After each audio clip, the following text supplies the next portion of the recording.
Pinagawa nga ng robot na project sila Precious sa school. Wow! At syempre, TV Man robot ang ginawa namin. Amazing! Habang nga nagre-record kami, nabura yung video kasi namatay yung cellphone. Okay lang yan guys, tuturo ko na lang kung paano ko nagawa tong skeleton ng ating robot. Ang kailangan lang natin dyan ay plastic bottles, takip ng bote, tapos folder at kahit anong stick o pwede na rin yung stick ng balloon.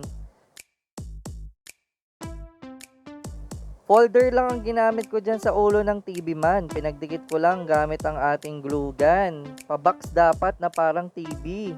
Tapos bumutas lang ako sa ilalim para magkasya yung ulo ng ating pet bottle.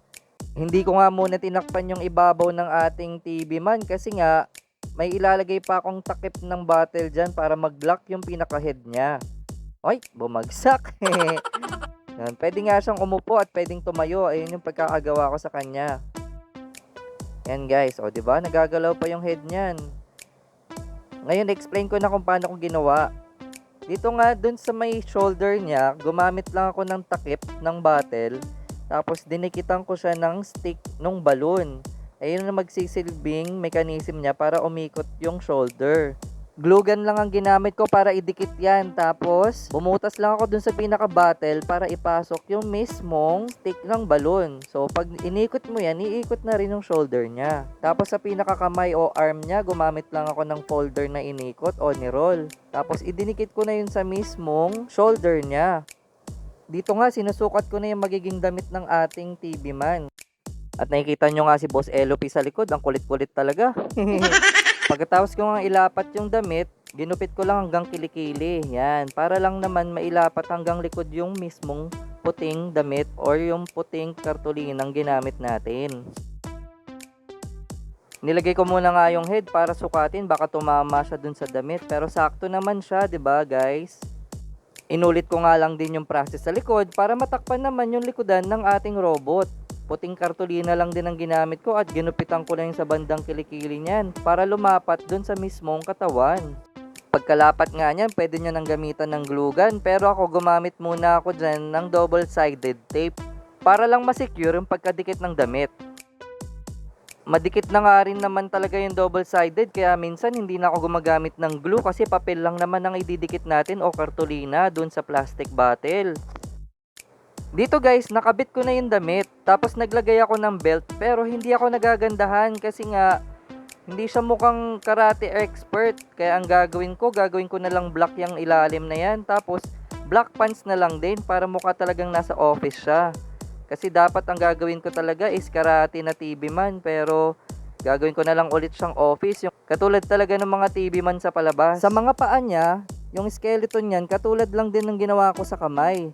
So, gumamit lang ako ng takip ng bote, tapos gumamit ako ng stick ng balloon, at idinikit ko na yung nakarolyo na folder sa paa. Tapos yung paa niya, nilagyan ko rin ng ng takip ng bote. Ngayon naman, tatakpan ko na siya ng black na kartulina. Yan, 'di ba? Double-sided lang din ang ginamit ko kasi madali lang naman dumikit ito. Kaya itim ang ginamit ko kasi magmumukha siyang black pants. At tinakpan ko na nga yung bandang ilalim para magmukha talaga siyang black pants. Since kartulina lang to, double-sided nga lang din ang ginamit kong pandikit kasi nga malagkit at matagal matuyo pag glue yung ginamit natin. Sinalpak ko na nga yung head ng ating TV Man. At ayan na nga siya guys. So maglagay na lang kayo ng ibang details pero ayan na talaga yung mismong robot niya. Nakakatayo yan at pwede rin paupuin. Tapos yan na siya guys. Nilagyan ko lang siya ng parang espada pero yung ano yan tawag dito plunger. Tapos naglagay lang ako ng parang belt niya sa may bandang tummy. Tapos yung mata niya at saka yung bibig.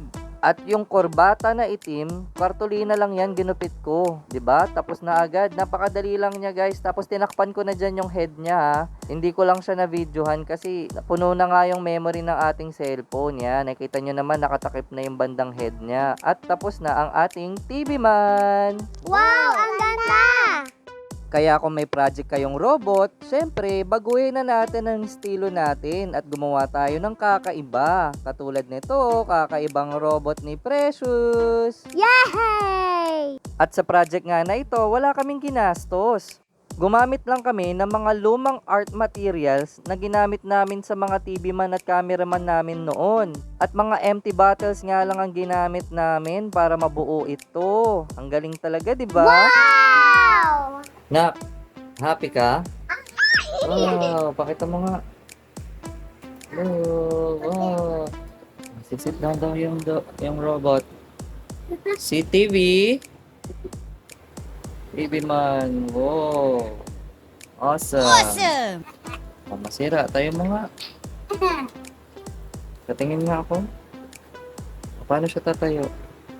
Uy, ang galing! Amazing! Tumayo! Oh, ang galing naman ah. Papakita mo kay teacher yan, okay? Yeah. At sinuot na nga ni Precious ang kanyang TV Woman. At sumayaw pa kasama si TV Man Mini Robot. Ang galing talaga. Amazing! Kayo guys, anong masasabi nyo sa ating mini robot? Natuwa ba kayo kasi TV man ito? Gusto nyo rin ba gumawa nito? Comment nyo nga at i-share ang video. Bye, Bye guys! guys! Tuturu!